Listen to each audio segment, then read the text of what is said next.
Kannur Chalode car മരത്തിലിടിച്ച് 4 പേർക്ക് ജീവൻ നഷ്ടമായി. അലവിൽ സ്വദേശി ഷാൻസ് രാജ്, കാഞ്ഞങ്ങാട് സ്വദേശി റിസ്വാൻ, ഹൈദരാബാദ് സ്വദേശി ഹർഷ, UP സ്വദേശി പരം ഛേത്രി എന്നിവരാണ് മരിച്ചത്. പരിക്കേറ്റ ഒരാളെ കണ്ണൂരിലെ സ്വകാര്യ ആശുപത്രിയിൽ പ്രവേശിപ്പിച്ചു. ഇന്നലെ അർദ്ധരാത്രിയാണ് അപകടമുണ്ടായത്.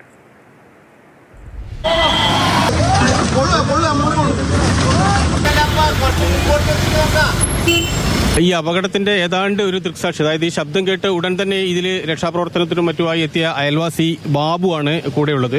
വണ്ടി പുകയുന്നത്, കാരണം വെള്ളം എന്ന് പറഞ്ഞ ആൾക്കാർ ഓടി വരുന്നത് രണ്ടും നമ്മുടെ മുന്നിൽ ആൾക്കാരുണ്ടായിരുന്നു. അപ്പോൾ പിന്നെ പൈപ്പിൽ വെള്ളം കൊണ്ട് പിന്നെ ഓടിച്ചിട്ട് വെള്ളം അടിച്ചു, അല്ലെങ്കിൽ കത്ത് വരുന്നു.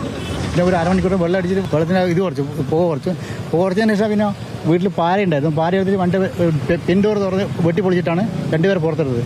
പക്ഷേ 3ാമത്തെ ഡോർ തുറക്കുമ്പോൾ പോകാൻ പറ്റുന്നില്ല. അങ്ങനെ ഫയർ സർവീസിൻ്റെ ആൾക്കാർ വന്നിട്ട് അവരാണ് മുമ്പത്തെ ഡോർ തുറന്നിട്ട് ആ പുഴയെല്ലാം കംപ്ലീറ്റ് 2 പേര് ഓൺ സ്പോട്ട് ഇവിടെ തന്നെ വീണിരുന്നു. 3ാമത്തെ ഡോർ ആൾക്കാർക്ക് അല്പം ഇതുണ്ടായിരുന്നു. 4ാമത്തെ ഡ്രൈവറാണ് തീരെ ഒന്നുമില്ല, കംപ്ലീറ്റ് പാർട്സ് എല്ലാം ഇതായിരുന്നു. ഒന്ന് ഓവർ സ്പീഡായിരുന്നു. അവിടെ നിന്ന് ഇങ്ങോട്ട് ഓപ്പോസിറ്റ് ഒരു വണ്ടി വീഴുന്നത്, അതിൻ്റെ ലൈറ്റ് കൊണ്ട് അടിച്ചപ്പോൾ വണ്ടി വെട്ടിക്കുമെന്നും പറയുന്നുണ്ട്. 11:10 കൂടിയാണ് ഈ സംഭവം ഉണ്ടാകുന്നത്. നമുക്ക് ഈ ഇപ്പോഴത്തെ കാറിന്റെ അവസ്ഥ കണ്ടാൽ തന്നെ അറിയാം എത്രമാത്രം ഭീകരമായ അപകടമാണ് ഉണ്ടായിട്ടുള്ളത് എന്നുള്ളത്. ഈ മരം ഏതാണ്ട് കാറിന്റെ ഉൾഭാഗത്തേക്ക് ഒരു പകുതി ഭാഗത്തേക്ക് അടക്കം ഇടിച്ച് കയറിയ നിലയിലായിരുന്നു ഉണ്ടായത്. പിന്നീട് ഫയർഫോഴ്സും നാട്ടുകാരും ചേർന്ന് വെട്ടിപ്പൊളിച്ചാണ് ഇതിനകത്തുള്ള 2 പേരെ പുറത്തെടുത്തത്. ബാക്കി 2 പേരെ ഈ ഡോർ തുറന്ന് എടുക്കാനുള്ള ശ്രമം നടത്തി. അപ്പോഴേക്കും തന്നെ അവർ മരണപ്പെടുകയും ചെയ്തിരുന്നു. ഡ്രൈവർക്കാണ് ഏറ്റവും കൂടുതലായ മുറിവും പരുക്കുമെല്ലാം തന്നെ ഉണ്ടായിട്ടുള്ളത്. ഈ അപകടത്തോടു കൂടി തന്നെ മരിച്ച കൂട്ടത്തിൽ പെടുന്ന ആളാണ് ഈ ഡ്രൈവർ ഉൾപ്പെടെയുള്ള ആൾക്കാരെല്ലാം തന്നെ.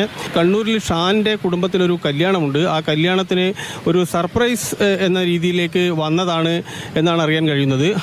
ആ വരവാണ് ഇപ്പോൾ ഈ 4 പേരുടെയും മരണത്തിലേക്ക് ഇടയാക്കിയത്. ഒരുപക്ഷെ ഈ റൂട്ടിൽ നമ്മൾ അടുത്ത കാലത്തൊന്നും ഇത്രയും വലിയൊരു അപകടം കണ്ടിട്ടില്ല. ഇത് ബാംഗ്ലൂരിൽ നിന്നും കൂട്ടുകാരോടൊപ്പം കണ്ണൂരിലേക്ക് വരികയായിരുന്നു ഇവർ.